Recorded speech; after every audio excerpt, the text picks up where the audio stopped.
ಬೇಕಾಗಿದೆ ಅಂತ ಇಲ್ವಲ್ಲ.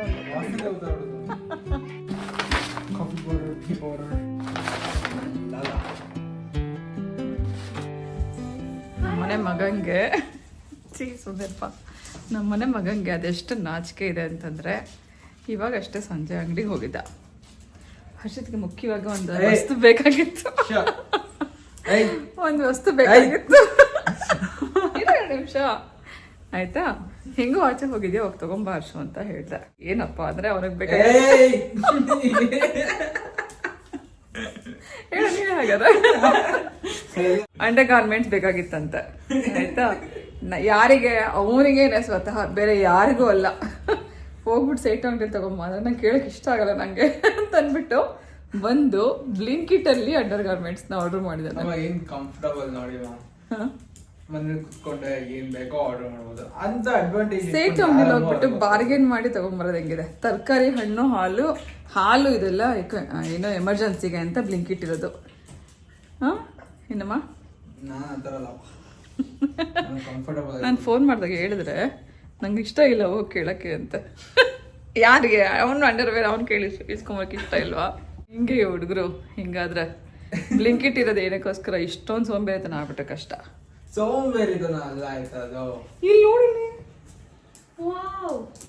ಇಲ್ಲ ಮೇಲೆ ಮಲಗಿರೋದು ನೋಡಪ್ಪ ಇವನು.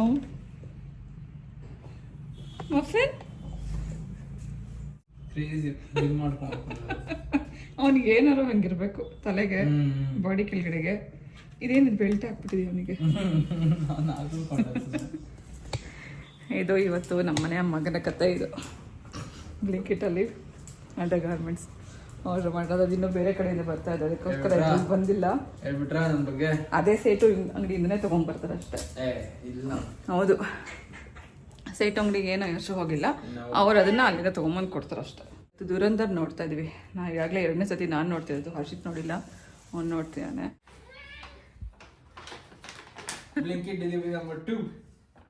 ಎಷ್ಟು ತರಿಸ್ತ? ಒಂದೇನಾ? ಹೌದಾ? ಇನ್ಸ್ಟಾಗ್ರಾಮ್ ಪೇಜ್ ಫಾಲೋ ಮಾಡ್ತಿರೋರಿಗೆ ಗೊತ್ತಿರುತ್ತೆ, ಈ ರೆಸಿಪಿ ನಾನು ಹಾಕಿದ್ದು ಒಂದೇ ರಾತ್ರಿಯಲ್ಲಿ ವೈರಲ್ ಆಯಿತು. ಸಿಂಪಲ್ ಆ್ಯಂಡ್ ಈಸಿಯಾಗಿ ಮಾಡ್ಕೊಳ್ಳೋಂಥ ಒಂದು ಟೊಮೆಟೊ ಸಾಂಬಾರ್ ರೆಸಿಪಿ ಶೇರ್ ಮಾಡಿದ್ದೆ. ಸೊ ಲ್ಯಾಕ್ಸಲ್ಲಿ ಅದು ಏನು ಜನಕ್ಕೆ ರೀಚ್ ಆಯಿತು. ಸೊ ಇಲ್ಲಿ ಹಾಕಿರೋಂಥ ಇಂಗ್ರೀಡಿಯೆಂಟ್ ಎಲ್ಲ ಹೇಳಬೇಕು ಅಂದರೆ, ಟೊಮೆಟೊ, ಈರುಳ್ಳಿ, ಬೆಳ್ಳುಳ್ಳಿ, 2 ರೀತಿ ಮೆಣಸಿನ್ಕಾಯಿ ಹಾಕಿ ಫಸ್ಟ್ ಬೇಯಿಸ್ಕೊಂಡು ನಂತರ ಅದನ್ನು ಗ್ರೈಂಡ್ ಮಾಡ್ಕೋಬೇಕು. ಗ್ರೈಂಡ್ ಮಾಡ್ಕೊಳ್ಳುವಾಗ ಇದ್ರ ಜೊತೆಗೆ 2 ಟೇಬಲ್ ಸ್ಪೂನಷ್ಟು ಕೊಬ್ಬರಿ ಪುಡಿ ಅಥವಾ ಹಸಿ ಕಾಯಿ ತುರಿ, ಅರ್ಧ ಸ್ಪೂನಷ್ಟು ಧನಿಯಾ ಪೌಡರು, ಸ್ವಲ್ಪ ಉಪ್ಪು ಹಾಕಿ ಇದನ್ನು ನುಣ್ಣಗೆ ರುಬ್ಕೊಂಡು ನಂತರ ಸ್ವಲ್ಪ ನೀರು ಹಾಕಿ ಕುದಿಸಿ ಒಗ್ಗರಣೆ ಮಾಡ್ಕೊಳ್ಳೋವಂಥ ಸಿಂಪಲ್ ಆಗಿರೋಂಥ ಸಾಂಬಾರ್ ರೆಸಿಪಿ ಇದು. ಸೊ ತುಂಬ ಜನ ಈಗಾಗಲೇ ಇನ್ಸ್ಟಾಗ್ರಾಮ್ ಫಾಲೋ ಮಾಡ್ತಿದ್ದಾರೆ, ಹಾಗೆ ಕುಕಿಂಗ್ ಚಾನಲ್ ಕೂಡ ಫಾಲೋ ಮಾಡ್ತಿದ್ದಾರೆ. ರೆಗ್ಯುಲರಾಗಿ ಅದೆರಡೂ ಚಾನಲಲ್ಲಿ, ಅಂದರೆ ನನ್ನ ಇನ್ಸ್ಟಾಗ್ರಾಮ್ ಪೇಜಲ್ಲಿ ಮತ್ತು ಕುಕಿಂಗ್ ಚಾನಲಲ್ಲಿ ಡೈಲಿ ರೆಸಿಪೀಸ್ ಹಾಕ್ತಾಯಿರ್ತೀನಿ. ನೋಡಿಲ್ಲ ಅಂತಂದರೆ ಖಂಡಿತ ಅದನ್ನೆರಡನ್ನೂ ಫಾಲೋ ಮಾಡಿ. ಸೊ ಇಲ್ಲಿ ಸೇಮ್ ರೆಸಿಪಿ ನನಗೆ ಶೇರ್ ಮಾಡೋಕ್ಕೆ ಕೆಲವೊಮ್ಮೆ ಇಷ್ಟ ಆಗಲ್ಲ, ಆದರೆ ಕೆಲವು ವೈರಲ್ ಆಗಿರೋಂಥ ರೆಸಿಪೀಸ್ ಎಷ್ಟು ಜನ ನೋಡಿರಲ್ಲ, ಎಲ್ರಿಗೂ ಇದು ಗೊತ್ತಾಗಲಿ ಅಂತ ಅದಕ್ಕೋಸ್ಕರ ಮತ್ತೊಮ್ಮೆ ಈ ರೆಸಿಪಿನ ನಿಮ್ಮ ಜೊತೆಗೆ ಶೇರ್ ಮಾಡ್ಕೊಂಡಿದ್ದೀನಿ. ಇದು ನಮ್ಮಮ್ಮ ನನಗೆ ಹೇಳ್ಕೊಟ್ಟಿದ್ರು, ಇವತ್ತು ನಾನು ನಿಮ್ಗೆ ಹೇಳ್ಕೊಟ್ಟಿದ್ದೀನಿ. ಇನ್ಸ್ಟೆಂಟಾಗಿ ದಿಢೀರಾಗಿ ಬಿಸಿ ಅನ್ನಕ್ಕೆ ಮಾಡ್ಕೊಂಡು ತಿನ್ನುವಂಥ ಒಂದು ಟೊಮೆಟೊ ಸಾಂಬಾರ್ ರೆಸಿಪಿ ಟ್ರೈ ಮಾಡಿ ನೋಡಿ.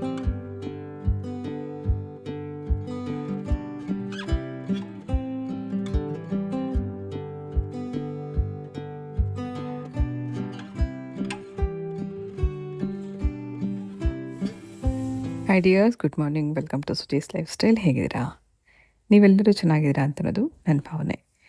ಇವತ್ತಿನ ವಿಡಿಯೋ ರಥಸಪ್ತಮಿ ದಿನ ಶೂಟ್ ಮಾಡಿದ್ದೆ. ಬೆಳಗ್ಗೆ 4:50ಕ್ಕೆ ನಾನು ಪ್ರಿಯ ಇಬ್ಬರು ರೆಡಿಯಾಗಿದ್ದೀವಿ. ನನ್ನ ತಮ್ಮನ ಕ್ಲಾಸಲ್ಲಿ ಇವತ್ತು ಯೋಗ ಇನ್ಸ್ಟಿಟ್ಯೂಟಲ್ಲಿ 108 ಸೂರ್ಯ ನಮಸ್ಕಾರ ಇದೆ. ಅದರಲ್ಲಿ ಪ್ರಿಯನು ಪಾರ್ಟಿಸಿಪೇಟ್ ಮಾಡ್ತಾಳೆ. ಅವಳ ಜೊತೆಗೆ ನಾನು ಕೂಡ ಅಲ್ಲಿಗೆ ಹೋಗ್ತಾ ಇದ್ದೀನಿ. ಅಲ್ಲಿ ಬಂದವರೆಲ್ರಿಗೂ ಮಿಲೆಟ್ ಮಿಕ್ಸ್ನ ಡ್ರಿಂಕಾಗಿ ಕೊಡೋಣ, ಹಾಗೆ ಸ್ವಲ್ಪ ಸ್ಯಾಲೆಡ್ ಮತ್ತು ಫ್ರೂಟ್ ಸ್ಯಾಲಡ್ನೆಲ್ಲ ಕೊಡೋಣ ಅಂತ ಪ್ಲ್ಯಾನ್ ಮಾಡಿದ್ದ. ಸೊ ಅದಕ್ಕೋಸ್ಕರ ನಾನು ಕೂಡ ಅಲ್ಲಿಗೆ ಹೋಗ್ತಾ ಇದ್ದೀನಿ. ಬನ್ನಿ ಹೊರಡೋಣ.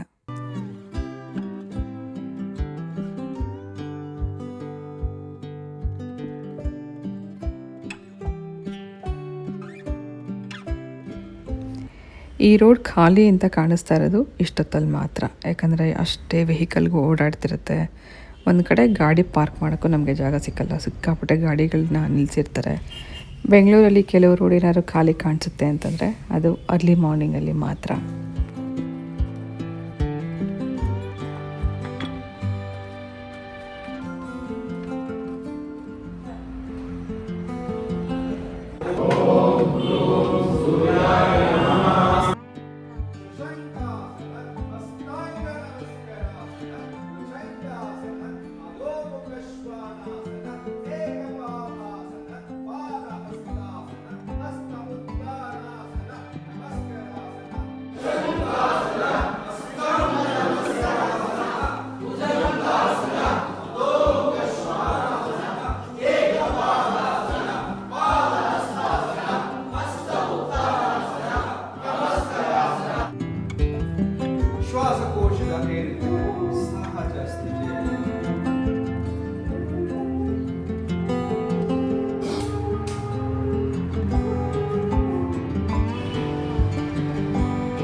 ಕಂಡಿಡಿ ನೋಡೋಣ ಯಾರು ಅಂತ.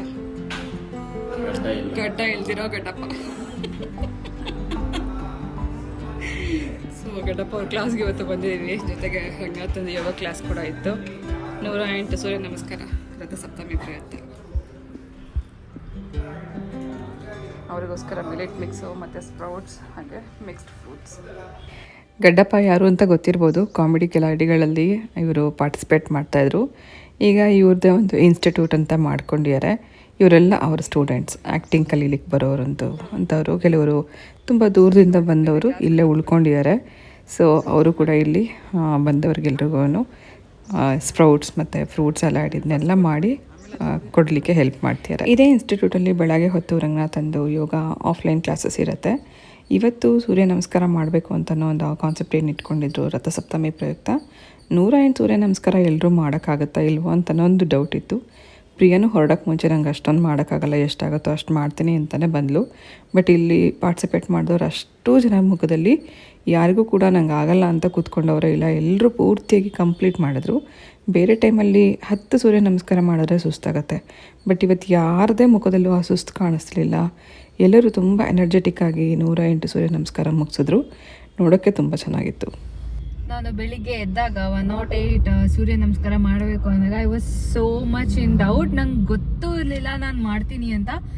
ಯಾವಾಗ ಲಾಸ್ಟ್ 12 ರೌಂಡ್ಸ್ ಅಂದ್ರೆ ಐ ವಾಸ್ ಲೈಕ್ ವಾಟ್, ಬರೀ 12 ರೌಂಡ್ಸ್ ಅಷ್ಟನ್ನ ಇರೋದು ಅಂತ. I was so happy. So I am so proud of my self. ಹೊಟ್ಟೆ ಮೇಲಿಟ್ಕೊಂಡು ಹೊಟ್ಟೆ ತಾಕ್ಸ್ದಂಗೆ ಮಾಡೋಣ ಅಂತ ಅರ್ಧ ಮಾಡಿದೆ. ಆಮೇಲೆ ಇದು ನಂಗೆ ಎತ್ತಕ್ಕೂ ಆಗ್ತಲ್ಲ, ಹಿಂಗಿದ್ದೀನಿ ನಾನು, ಹಿಂಗೆ ಇದ್ದೆ ನಾನು, ಎಲ್ಲರೂ ಹಿಂಗೆ, ನಾನು ಹಿಂಗಿದ್ದೆ. ಶವಾಸನ ವಾಸ್ ರಿಯಲಿ ನೈಸ್, ತುಂಬಾ ಚೆನ್ನಾಗಿತ್ತು. ಮ್ಯೂಸಿಕ್ ಹಾಕಿದ್ರು. Shavasana is much needed. Intense yoga ಆದ್ಮೇಲೆ ಯಾವಾಗ್ಲೂ ಮಾಡಿಸ್ತಾರೆ shavasana, so that body relief ಆಗ್ಲಿ. ಒಂದು ಹುಡುಗ ಅಂತ ಮಲ್ಕೊಂಡೇ ಬಿಟ್ಟು ಎಬ್ಸಿದ್ರೆ ಹೇಳ್ತಾ ಇದ್ದೆ. ನನ್ನ ಪಕ್ಕದವರು ಗೊರಕೆ ಹೊಡಿತಾ ಇದ್ರು. ಅದ್ ಯಾವಾಗ ಇದ್ರು ಅಂತಾನೆ ಗೊತ್ತಿಲ್ಲ. Much needed. Shavasana is really really. So ಸೂರ್ಯ ರಥ ಕೇಳಿದ ಸಮಯ. ಇವತ್ತಿಂದ ಸಮ್ಮರ್ ಸ್ಟಾರ್ಟ್ ಆಗ್ತಿದೆ. ಇನ್ಮೇಲೆ ಬಿಸಿಲು. ಇಷ್ಟು ದಿನ ಚೆನ್ನಾಗಿತ್ತು, ಚಳಿ ಇತ್ತು, ಆದರೆ ಇನ್ಮೇಲೆ ಇದೆಯಲ್ಲ ಶಕೆ, ಅದು ಮಾತ್ರ ನೆನೆಸ್ಕೊಳಕ್ಕೂ ಕಷ್ಟ ಆಗುತ್ತೆ.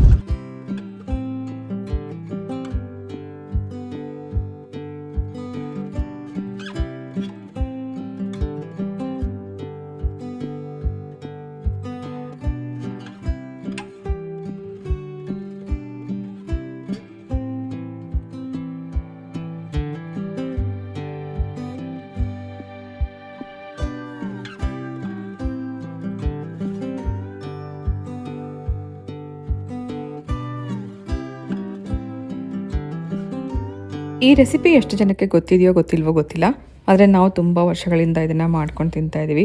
ತುಂಬ ಜನಕ್ಕೆ ರಾಗಿ ಮುದ್ದೆ ಗೊತ್ತಿರುತ್ತೆ, ಹಾಗೆ ಮೆಂತ್ಯ ಮುದ್ದೆ ಗೊತ್ತಿರುತ್ತೆ. ಇದು ಗೋಧಿ ಮುದ್ದೆ. ನಮ್ಮ ಮನೆಯಲ್ಲಿ ನನಗೆ ಹಾಗೆ ಪ್ರಿಯಂಗೆ ತುಂಬ ಇಷ್ಟ. ಸುಮಾರು ಸತಿ ನಾನು ಮೆಂತ್ಯ ಮುದ್ದೆ ಮಾಡಿದಾಗೆಲ್ಲ ಪ್ರಿಯ ಕೇಳ್ತಾ ಇದ್ದಿದ್ದು ಗೋಧಿ ಮುದ್ದೆ ಫಸ್ಟ್ ಮಾಡ್ಕೊಡ್ತಿದ್ರಲ್ಲ ಆ ಥರನೂ ಮಾಡಿಕೊಡಿ ಅಂತ.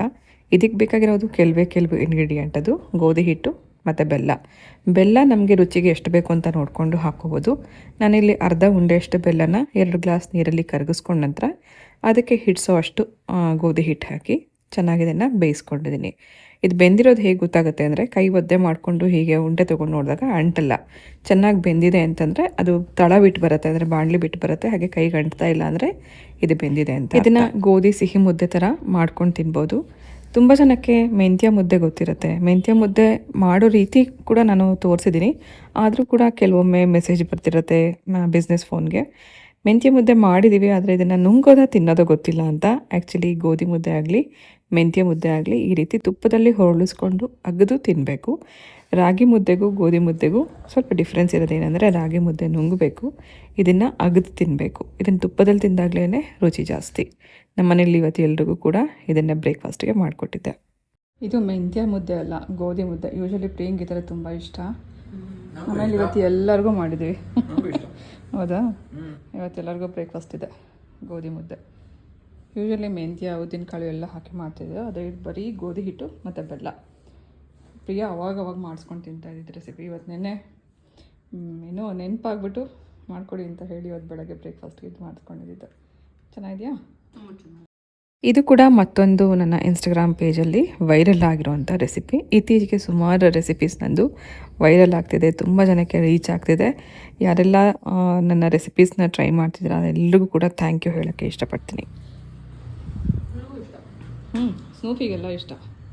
ಇದು ಪ್ರಿಯಂಗೆ ಇಷ್ಟ ಅಲ್ವಾ? ನನಗೆ ಪುರಿ ಹಿಟ್ಟು ಇಷ್ಟ. ಪುರಿ ಹಿಟ್ಟು ಇಷ್ಟ. ಆಯಿತು, ನೆಕ್ಸ್ಟ್ ಪುರಿ ಹಿಟ್ಟು ಮಾಡ್ತೀನಿ. ಹೆಂಗೂ ಸಮ್ಮರ್ ಸ್ಟಾರ್ಟ್ ಆಗ್ತಿದೆಯಲ್ಲ, ಸೊ ವಿಂಟರ್ ಲಾಸ್ಟ್ ಅಂತ ಅನ್ಕೋದು. ಇದು ವಿಂಟರಲ್ಲಿ ಎಸ್ಪೆಷಲಿ ತಿನ್ನೋದು. ಇನ್ನೇನು ವಿಂಟರ್ ಮುಗೀತಲ್ಲ, ಅದಕ್ಕೆ ಇವಾಗಿದು ಇನ್ನು ಪುರಿ ಹಿಟ್ಟು ಮಾಡೋಣ. ತಂಪೋದು ಪುರಿ ಹಿಟ್ಟು ತಂಪ. Metro shopping.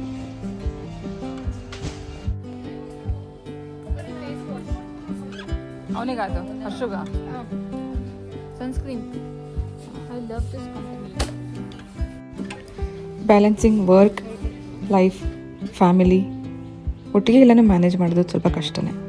ಸೊ ಪ್ರತಿಯೊಂದು ನಮಗೊಂದೊಂದು ಲೆಸನ್ ಕಲಿಸ್ಕೊಡ್ತಿರುತ್ತೆ, ಕಾನ್ಫಿಡೆನ್ಸ್ನ ಬಿಲ್ಡ್ ಮಾಡುತ್ತೆ. ಕಷ್ಟ ಅಂತ ಅಂದ್ಕೊಂಡ್ರೆ ನಿಜವಾಗ್ಲೂ ಕಷ್ಟ, ಆದರೆ ಇದರಿಂದ ನಾವು ಲೆಸನ್ ಕಲಿತಾ ಲೈಫ್ ಲೀಡ್ ಮಾಡಬೇಕಾದ್ರೆ ಇನ್ನೊಬ್ಬರಿಗೆ ಏನಾದ್ರು ಹೇಳಬೇಕು ಅಂತಂದಾಗ ಒಂದು ಕಾನ್ಫಿಡೆನ್ಸ್ ಇರುತ್ತೆ, ನಾನು ಇದನ್ನು ಮಾಡಿದ್ದೀನಿ ಅಂತ ಅನ್ನೋ ಒಂದು ಧೈರ್ಯ ಇರುತ್ತೆ. ಸೊ ಇಂಟ್ರೆಸ್ಟಿಂಗ್, ಆದರೆ ಕಷ್ಟ ಅಂತೂ ಖಂಡಿತ ಆಗುತ್ತೆ. ಇವತ್ತು ಪ್ರೊಡಕ್ಷನ್ ವರ್ಕ್ ಎಲ್ಲ ಇತ್ತು, ಅದನ್ನೆಲ್ಲ ಮುಗಿಸ್ಕೊಂಡು ಪ್ಯಾಕಿಂಗ್ ಎಲ್ಲ ಮುಗಿಸಿ ಮೇಲ್ ಬಂದು ಸ್ನಾನ ಮಾಡಿಕೊಂಡು ನೈಟಿ ಚೇಂಜ್ ಮಾಡಿಕೊಂಡು ಏನಾದ್ರು ತಿನ್ಬೇಕಂತ ಅನಿಸ್ತು. ಸಂಜೆ ಆಗಿದೆ, ಇನ್ನು 6:45 7 ಗಂಟೆ ಆಗಿದೆ. ಸ್ವೀಟ್, ಜ್ಯೂಸ್, ಚಾಕ್ಲೇಟ್, ಸ್ನ್ಯಾಕ್ಸ್ ಆ ಥರದ್ದು ಯಾವುದು ಇಷ್ಟ ಆಗಲ್ಲ. ಅವಲಕ್ಕಿ ನಾನು ಯೂಶಲಿ ತಿಂತಾ ಇರ್ತೀನಿ. ಅವಲಕ್ಕಿನ ಹಾಗೆ ತಿಂದೆ. ಈ ಥರ ಡ್ರೈ ನಟ್ಸ್ ಎಲ್ಲ ಹಾಕಿ ಕಡಲೆ ಬೀಜ ಮತ್ತು ಹುರಿಗಡಲೆ ಎಲ್ಲ ಹಾಕ್ಕೊಂಡು ರೋಸ್ಟ್ ಮಾಡ್ಕೊಂಡು ತಿನ್ನೋಕ್ಕೆ ತುಂಬ ಚೆನ್ನಾಗಿರುತ್ತೆ. ಅದಿಷ್ಟು ನಾವು ಒಟ್ಟಿಗೆ ಹಾಕಿ 6 ಮಿನಿಟ್ಸ್ಗೆ ನಾನು ಇಟ್ಟಿದ್ದೆ. ಸೊ ಇದರಲ್ಲಿ ಹೇಗೆ ಅಂದರೆ ಏರ್ ಫ್ರೈಗೆ ಸೆಟ್ ಮಾಡಿ 170 ಡಿಗ್ರಿನಲ್ಲಿ 6 ಮಿನಿಟ್ಸ್ಗೆ ಆಯಿತು. ಇದಕ್ಕೆ ನಾನು ಸ್ವಲ್ಪ ಉಪ್ಪು ಹಾಕಿದ್ದೀನಿ, ಅರ್ಶಿನದ ಪುಡಿ, ರೆಡ್ ಚಿಲ್ಲಿ ಪೌಡರ್, ಸ್ವಲ್ಪ ಜೀರಿಗೆ ಪುಡಿ, 0 ಆಯಿಲ್ ಮಿಕ್ಸ್ಚರ್ ರೆಡಿ. ಯೂಶಲಿ ಈ ಥರದ್ದು ತುಂಬ ಇಷ್ಟ ಆಗುತ್ತೆ. ಜ್ಯೂಸ್, ಸ್ವೀಟ್, ಸ್ನ್ಯಾಕ್ಸ್ ಮತ್ತು ಕೇಕ್ ಈ ಥರದ್ದು ಯಾವುದೂ ಕೂಡ ಇಷ್ಟ ಆಗಲ್ಲ. ಮಕ್ಳು ಏನಾದರೂ ತೊಗೊಂಬರ್ತೀವಿ ಅಂತ ಕೇಳ್ತಾರೆ, ಬಟ್ ನಂಗೆ ಈ ಥರ ತುಂಬ ಇಷ್ಟ. ಹೆಲ್ದಿನೂ ಕೂಡ, ಮಾಡ್ಕೊಳ್ಳೋದು ಈಸಿ ಇರುತ್ತೆ. ಏರ್ ಫ್ರೈಯರ್ ಇದ್ದರೆ ನೋಡಿ ಎಲ್ಲನೂ ಎಷ್ಟು ಚೆನ್ನಾಗಿ ರೋಸ್ಟ್ ಆಗಿದೆ. ಚೆನ್ನಾಗಿ ರೋಸ್ಟ್ ಆದರೆ ತಿನ್ನೋಕ್ಕೂ ಚೆನ್ನಾಗಿರುತ್ತೆ. 0 ಆಯಿಲ್ ಸ್ನ್ಯಾಕ್ಸ್ ಮಿಕ್ಸ್ಚರ್ ರೆಡಿ.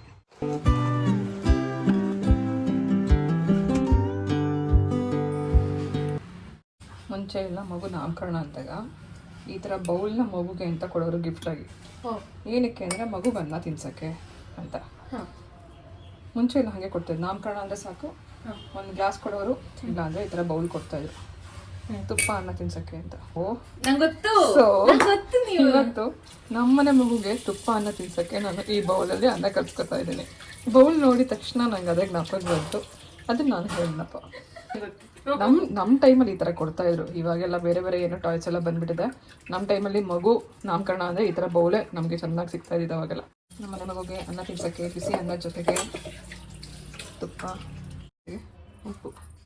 ಇದಕ್ಕೆ ಈ ಥರ ಕಾಳು ಮೆಣಸಿನ ಪುಡಿ ಹಾಕ್ಕೊಂಡು ಕೂಡ ತಿನ್ಬೋದು. ವೆದರ್ ಕೂಲಾಗಿದ್ದಾಗ ಕಫ ಶೀತ ಕೆಮ್ಮು ಆಗಲ್ಲ ಅಂತಂದರೆ ಮೆಣಸಿನ ಪುಡಿ ಹಾಕ್ಕೋಬೋದು, ಅಥವಾ ಅದ್ರ ಬದಲಾಗಿ ಹೋಮ್ ಮೇಡ್ ಸಾಂಬಾರು ಪೌಡರ್. ಇದು ನಮ್ಮ ಚೈಲ್ಡ್ಹುಡ್ ಮೆಮೊರಿ. ಏನು ಸಾಂಬಾರಿಲ್ಲ ಅಂದಾಗ ಬಿಸಿ ಅನ್ನಕ್ಕೆ ತುಪ್ಪ, ಉಪ್ಪು, ಸಾಂಬಾರು ಪುಡಿ ಹಾಕ್ಕೊಂಡು ಕಲ್ಸ್ಕೊಂಡು ತಿಂತಾಯಿದ್ವಿ.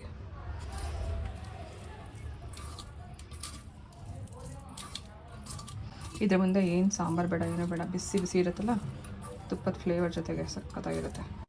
ಯಾರ್ಯಾರೆಲ್ಲ ಟ್ರೈ ಮಾಡಿದಿರಾ ಕಮೆಂಟಲ್ಲಿ ತಿಳಿಸಿ. ಕೈ ಎತ್ತಿ ಎಲ್ಲರೂ. ನಾನು ಕೈ ಎತ್ತಾ ಇದ್ದೆ ನಿಜವಾಗ್ಲೂ. ಇವಾಗ ಇದು ಒಂದು ಬಿಸಿ ಕೈ ಎತ್ತಾ ಇದೆ, ನಾನು ತಿಂದಿರೋದಕ್ಕೂ ಕೈ ಎತ್ತಾ ಇದ್ದೆ. 1 ಮಿನಿಟ್ ರೆಡಿ. ಹಾಗಾದರೆ ಇದು ಓಜಿ ರೆಸಿಪಿನೇ. ಓಜಿ ರೆಸಿಪಿ. ನಮ್ಮನೆ ಮಗುಗೆ ಕೈ ತುತ್ತೂಟ.